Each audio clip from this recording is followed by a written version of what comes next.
अतिवृष्टी व पुरामुळे नागरिकांचे मोठे नुकसान झाले असून अनेक कुटुंबे संकटातून बाहेर येऊ शकली नाहीत. अशा बिकट परिस्थितीत Hazur new and renewable energy private limited व सिद्धार्थ सोशल फाउंडेशन या संस्थेच्या वतीने पूरग्रस्त कुटुंबांना दिवाळी सण गोड व्हावा यासाठी किराणा साहित्याचे 125 किट वाटप करून मदतीचा हात देण्यात आला. गोगाव तालुका अक्कलकोट येथे Hazur new and renewable energy private limited व सिद्धार्थ सोशल फाउंडेशनच्या संयुक्त विद्यमाने गरीब गरजू लोकांना धान्याचे किट वाटपाचा कार्यक्रम पार पडला. कार्यक्रमाच्या अध्यक्षस्थानी सरपंच वनिता सुरवसे या होत्या. कंपनीचे प्रतिनिधी नितीन कांबळे, निजप्पा गायकवाड, भाजप तालुका अध्यक्ष प्रदीप जगताप, परमेश्वर शेळके, धोंडूराज बनसोडे, मारुती सोनकवडे, रमेश मंगाणे, कल्याणराव बिराजदार उपस्थित होते.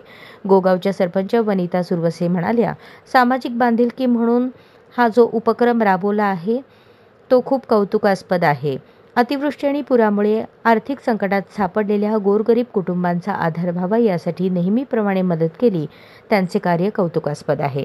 प्रस्तावना करताना संस्थेचे अध्यक्ष तथा उपसरपंच कमलाकर सोनकांबळे म्हणाले, जिल्हाधिकारी कुमार आशीर्वाद व धर्मादाय सह-आयुक्त यांच्या आदेशाने अक्कलकोटचे आमदार सचिन कल्याण शेट्टी यांच्या आवाहनानुसार युवा नेतृत्व बसवराज शेळके, भाजप तालुका उपाध्यक्ष प्रदीप जगताप यांच्या मार्गदर्शनाखाली सिद्धार्थ सोशल फाउंडेशन महाराष्ट्र राज्य यांच्या वतीने Hazur new and renewable energy private limited यांच्या मदतीने गोगाव येथील गोरगरीब शेतकरी आणि मजुरांना 125 किटचे वाटप केले.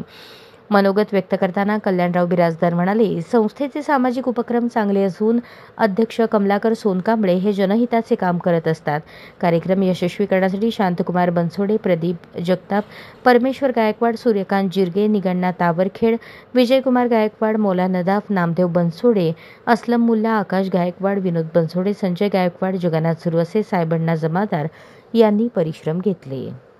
अशाच नवनवीन अपडेटसाठी जनता राज्य न्यूज चॅनलला सबस्क्राईब करा, लाईक करा आणि शेअर करायला विसरू नका.